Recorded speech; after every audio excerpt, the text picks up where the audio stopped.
Ang kanta na to ay pinamagatan na ang realidad ng buhay natin dito sa mundo. Pakinggan nyo to. RC1.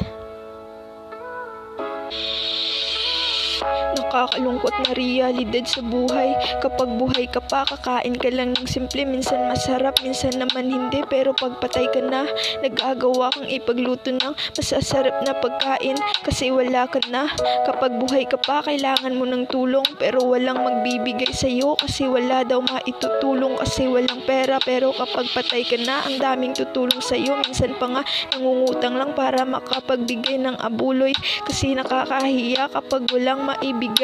Pero kapag buhay ka pa, hindi ka na maalala ng pamilya mo. Pero kapag patay ka na, kompleto silang lahat. Parang reunion pa, nagsama-sama at ginawa pang pagkakataon para magsaya. Kapag buhay ka pa, walang magbibigay ng bulaklak sa'yo. Pero kapag patay ka na, bibilhan ka kahit mamahalin pa.